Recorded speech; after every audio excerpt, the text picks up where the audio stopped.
Hoje nós vamos falar sobre o impacto da reforma tributária no mercado imobiliário. Na verdade, o que eu vou passar para vocês hoje é uma palestra que eu dei há algumas semanas atrás e eu fiz uma adaptação para apresentar de uma forma didática para você que é empresário, para você que tem imóveis, para você que tem imobiliária ou para você que é curioso mesmo. Dá uma força para mim, se inscreve aqui no canal, já ative o sininho para receber os próximos vídeos e curta esse vídeo se ele for legal para você. Valeu? Vamos nessa sem mais delongas. Então essa aqui é justamente são os slides que eu passei na palestra sobre o impacto da reforma tributária no mercado imobiliário, tá bom? Então quais são as questões que eu quero resolver para vocês durante essa exposição? O que é a reforma tributária? O que muda para o locador de imóveis? Quando a reforma tributária terá início? Se vai haver aumento na carga tributária? Quem deverá pagar os novos tributos? E quais providências precisam ser sanadas, além de outros pontos que também falaremos na sequência. Beleza? Bom, só para contextualizar, o que é a reforma tributária? A reforma tributária ela muda o topo da pirâmide aqui com a emenda constitucional 132 de 2023, que alterou dispositivos da Constituição Federal. Então, reforma tributária começa lá de cima, ó, do topo da pirâmide, com uma emenda constitucional. E depois vieram outras leis, Lei Complementar 214 de 2025, Lei Complementar 227 de 2026, são as leis que regulamentaram essa alteração, essa emenda constitucional. E agora estão vindo outras regulamentações, tá? Leis ordinárias que vão vir, regulamentações em geral, instruções normativas e por aí vai. Aquele manicômio legislativo que você já está acostumado no Brasil. Legal. O que é essa tal de reforma tributária? Eu sei que vocês estão vendo muita asneira na internet sobre reforma tributária, tá? Tem muito conteúdo. Agora, por que eu posso falar para vocês sobre reforma com um pouquinho mais de propriedade? Porque eu estudo reforma tributária desde antes da pandemia, para vocês terem ideia. Desde quando se falava que ia alterar a tributação no Brasil, eu já estudava a reforma tributária, o projeto de lei complementar, o projeto de emenda constitucional, depois projeto de lei complementar. Então discuti com colegas, seja durante a pós-graduação, seja durante o mestrado. Então o negócio já tem um bom caminho percorrido aqui do meu lado, tá? Vamos falar um pouquinho disso. Bom, a reforma tributária, ela é, teoricamente, sobre o consumo, tá? Então, alguns tributos, PIS, COFINS, ICMS, ISS, IPI, eles seriam aqui substituídos pelos novos tributos, IBS, CBS e o IS. O que são esses tributos? O IBS, Imposto sobre Bens e Serviços, CBS, Contribuição sobre Bens e Serviços. Basicamente é a mesma coisa, tá? O IBS vai substituir o ISS e o ICMS, CBS substitui PIS e COFINS e o IS ele faz uma relação aqui, que é o imposto seletivo, com o IPI. IBS e CBS é praticamente a mesma coisa, tá, gente? Um aqui vem a ser federal e o outro aqui estadual e municipal, que vai ser controlado por um comitê gestor, tá? Que foi instituído pela Lei Complementar 227 de 2026. Tá, Matheus, mas o que tem a ver com o mercado imobiliário? Até agora nada.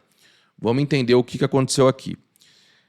A principal modificação da reforma tributária foi justamente isso daqui que eu passei para vocês. Agora, houve uma modificação velada, que pouca gente discutiu, pouca gente conversou sobre isso e, no fim das contas, ocasionou um baita de um problema.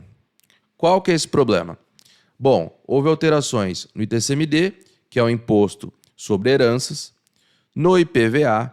Agora a gente tem a cobrança do IPVA, por exemplo, para embarcações e aeronaves.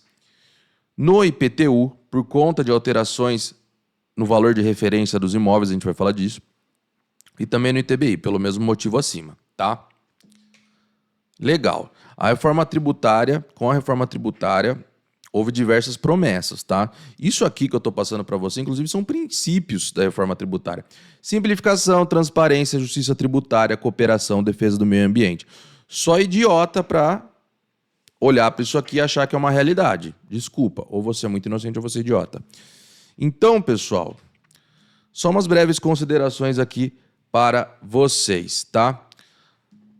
Só a Lei Complementar 214, que é a primeira lei que regulamenta a reforma tributária, tem 544 artigos. E pasmem ao saber que a lei subsequente, né, a Lei 227, aqui ó, nesse slide, ó, 227 de 2026, ela revogou dezenas de artigos da primeira lei. Ou seja, o pessoal lá em Brasília não se entende. Uma hora é uma coisa, depois é outra, e seguimos aí dançando conforme a música, tá? Outro ponto importante aqui, agora com relação ao IBS, né, a gente vai ter a unificação da arrecadação pelo tal do comitê gestor. Isso é um problemaço, Todo país que centralizou demais a sua administração deu algum problema. Ainda mais sendo o Brasil um país de dimensões continentais. Não vai rolar. E isso a gente vai descobrir ao longo do caminho. Outro ponto.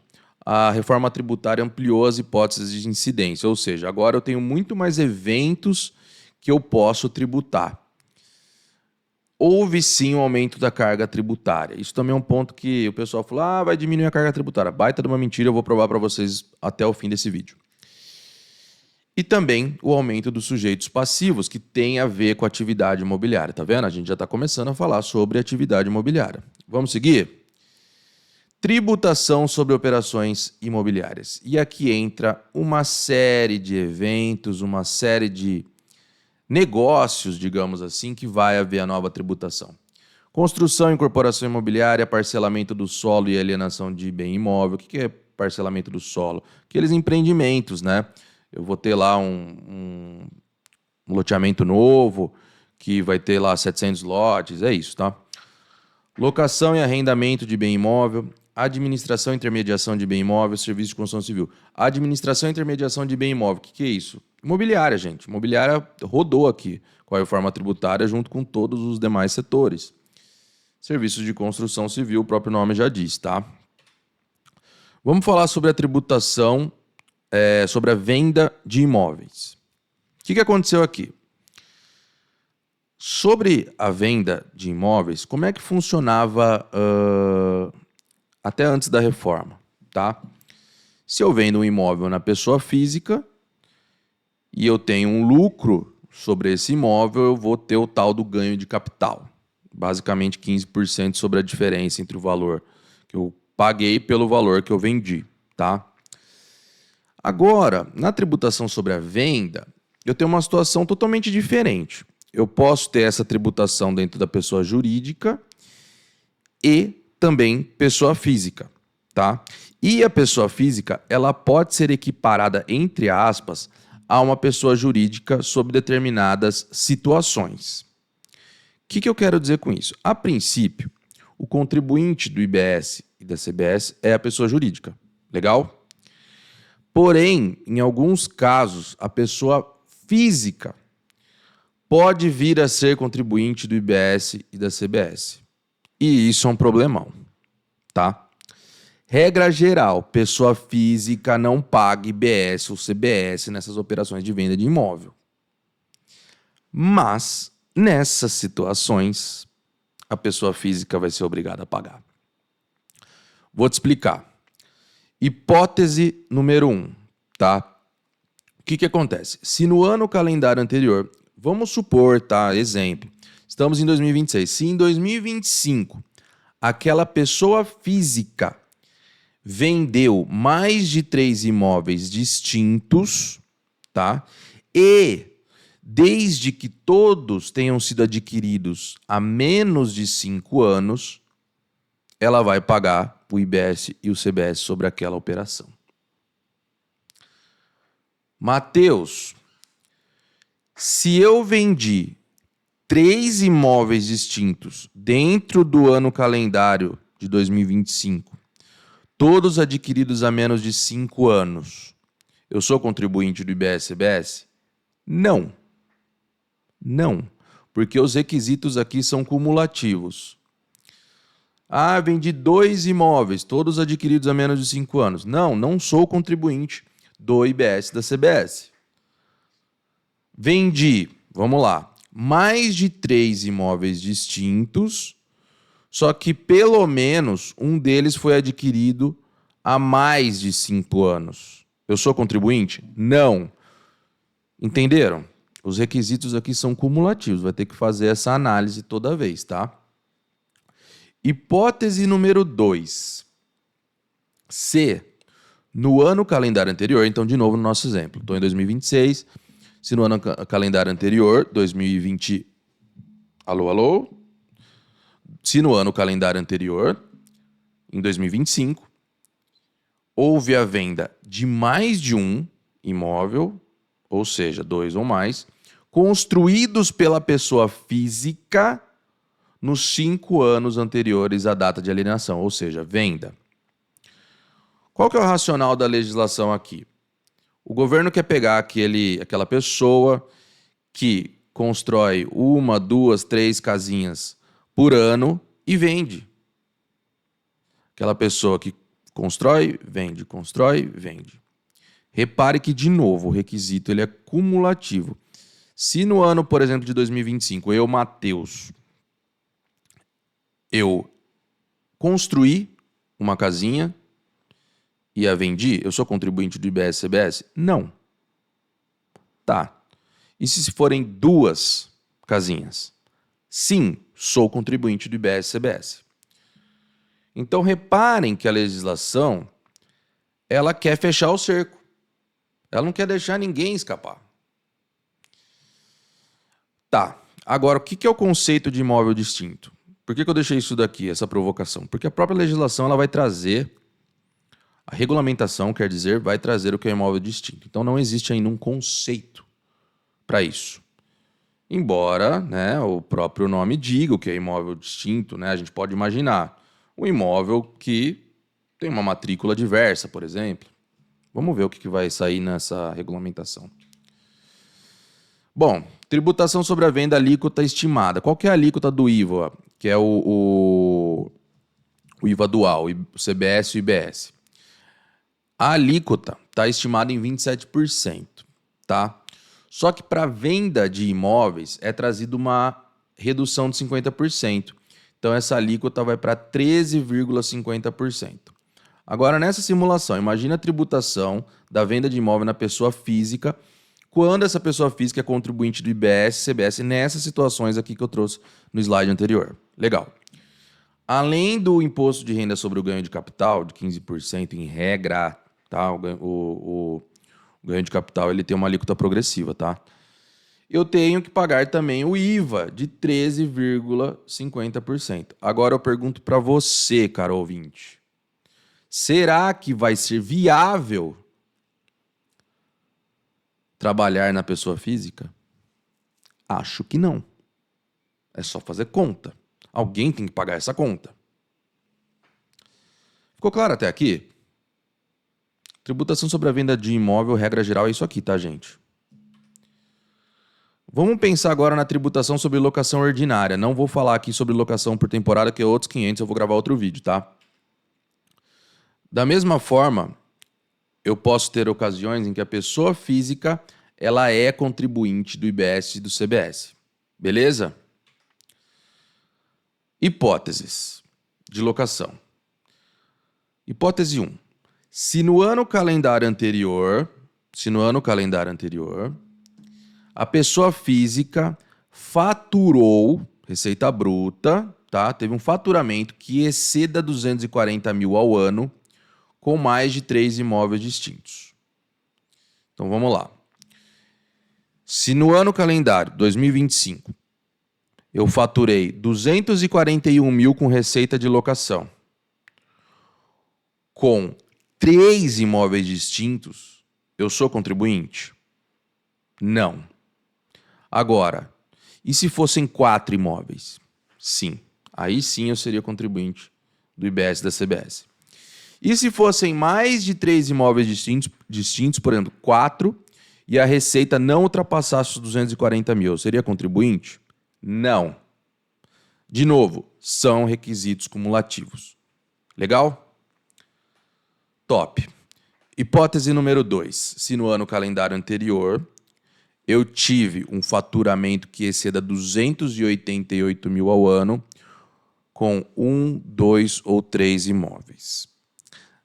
Na verdade, a partir de 1. Se eu tive um faturamento com receita locatícia de 289 mil, com um imóvel, eu passo a ser contribuinte do IBS da CBS. Qual que é o racional da norma? Tributar aquelas pessoas que têm 10 casinhas de aluguel e tributar aquela pessoa que tem um grande salão alugado para uma empresa de logística e recebe uma bala de aluguel ao ano. Tá? Como é que funciona? Aqui também tem uma alíquota reduzida, tá? Lembra da alíquota estimada em 27%? Eu vou ter uma alíquota reduzida em 70%. Então, aí, pelos meus cálculos, se a matemática não me falha, a alíquota ficaria, para alocação de bens imóveis, em 8,10%.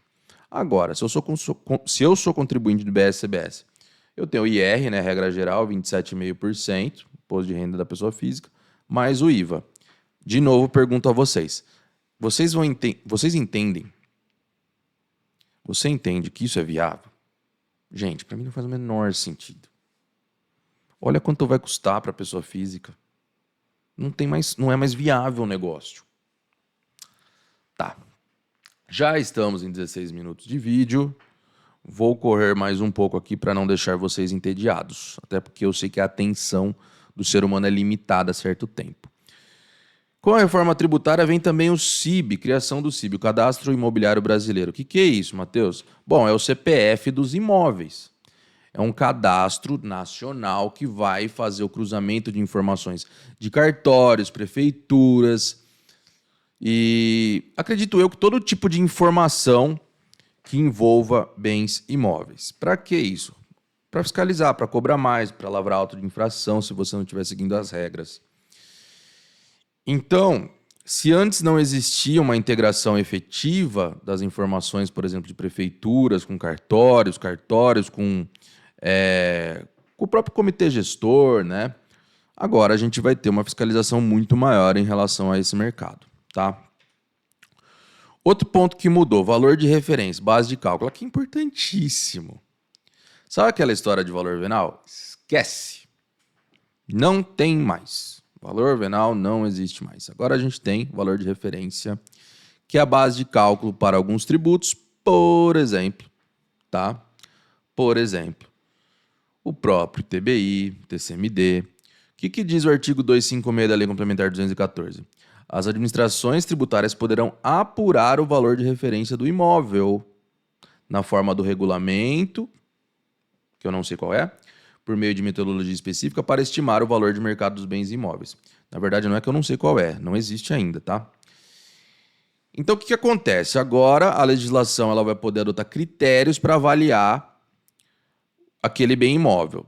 Então, se antes eu tinha um valor venal de referência, agora não. Agora vai ter um critério específico para avaliação.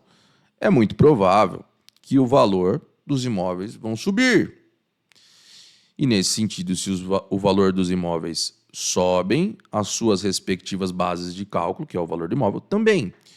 Então, se eu compro um imóvel de 500 mil reais, a valor de mercado, eu não vou pagar mais aquele valor venal de 200, eu vou pagar sobre o valor de 500 o ITBI. Tá? Quando que a reforma tributária vai ter início? Aqui tem uma tabelinha. Aí vocês podem tirar print, tá? Essa tabela não é minha. Infelizmente, eu não lembro de quem que eu peguei essa tabela, porque ficou linda. Só que eu verifiquei que está correto aqui os valores e eu copiei. Desculpe ao autor se estiver vendo isso. Digite aí nos comentários para eu dar os devidos créditos, tá? Mas é só para ajudar mesmo o pessoal que nos assiste. Outro ponto, novas obrigações acessórias. Vai ter, por exemplo, uma nota fiscal eletrônica de alienação de bens imóveis. Você vai emitir uma nota para poder vender bens imóveis. E também uma declaração de regimes específicos, ou seja, mais trabalho para o contador. Quem é contador sabe, cada hora muda essas obrigações acessórias, então vai ter tudo isso para a gente analisar. ITCMD, o Imposto sobre Herança. O que acontece com a reforma tributária? Aqui o artigo 152 da Lei Complementar 227 de 2026, fresquinho. Diz, a base de cálculo do ITCMD é o valor de mercado do bem ou do direito transmitido. Bom, então, de novo, aquela história de valor venal, você transmitir os seus bens a um valor mais baixo para os seus herdeiros, esquece. Agora o Estado vai arrancar até o couro. No caso, por exemplo, de transmissão de cotas de empresas, ações, vai ter um método de avaliação específico, que vai avaliar os ativos e passivos a valor de mercado, acrescido do valor de mercado do fundo de comércio, conforme estabelecido na legislação do ente tributante. Ou seja, basicamente, a administração pública vai poder fazer uma avaliação do negócio para falar assim, olha, eu vou passar aquelas cotas, sabe aquela empresa, deixa eu voltar, vai. Sabe aquela empresa que tem capital social de 100 mil reais, mas a hora que você vai ver é uma fábrica gigante? Então, você não vai mais poder passar a título de doação ou causa-mortes essas cotas dessas empresas por 100 mil reais. A base de cálculo agora é outra. A base de cálculo é o valor daquele negócio todo. Entendeu?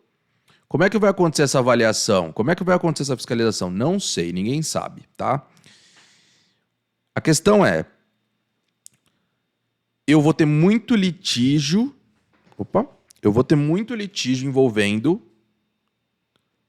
a avaliação desses ativos e desses negócios. Por quê? Porque com certeza existem vários métodos para fazer essa avaliação. Então, mesmo que exista um regulamento, isso também vai ser discutível. Então, para os tributaristas de plantão, assim como eu, há trabalho pela frente. Beleza? Impacto sobre os contratos imobiliários. Gente, se eu tenho um contrato de longa duração, é óbvio que faz sentido eu trazer que, em alguma cláusula, que vai haver alteração da cobrança por conta da reforma tributária. Tem que ter. Se não tiver, alguém vai sair no prejuízo, tá? Isso daqui é apenas um dos pontos que eu trago para vocês, tá? A gente poderia falar horas sobre esse assunto. Aqui eu trago uma simulação para entender se vai valer a pena ter holding para locação e venda de imóveis, tá? Isso daqui, pessoal, são prints do meu curso, do Holding Expert. Se você quiser ficar craque em holding e ganhar uma bala com um contrato, é sério, gente. 30 mil reais é um único contrato de holding. Eu vou passar o link para vocês. Inclusive, eu vou deixar também aqui nos comentários, tá? Nos comentários não, na descrição do vídeo. Receitas decorrentes da locação de imóveis, tá? Na holding. Como é que funciona? Eu pago, basicamente, 11,33%. Hoje, como é que vai funcionar após a reforma tributária? Eu vou chegar aqui num total estimado de 15,78%. Ah, Matheus, mas vai aumentar. Vai, mas vai ser muito melhor do que tributar na pessoa física, como a gente já viu anteriormente. Questão de venda de imóveis. Hoje, eu pago aproximadamente 7% sobre o valor da venda. Como é que vai funcionar depois da reforma tributária? Vai para basicamente 16%, 16%, 17%. Matheus, vai aumentar? Vai. Só que ainda vai ficar mais barato do que na pessoa física. Então é unânime. Quem tem imóvel, quem tem negócios com imóvel, tem que trabalhar com holding, gente. Principalmente agora, após a reforma tributária. Entendeu? Se você quer ficar craque em holding, junte-se aos nossos alunos no método Holding Expert. Qual que é o diferencial do Holding Expert? Você vai entrar num grupo do WhatsApp que eu estou lá, que tem meu número pessoal. É isso mesmo. Então, eu respondo aos meus alunos quando eles têm dúvidas sobre casos práticos deles.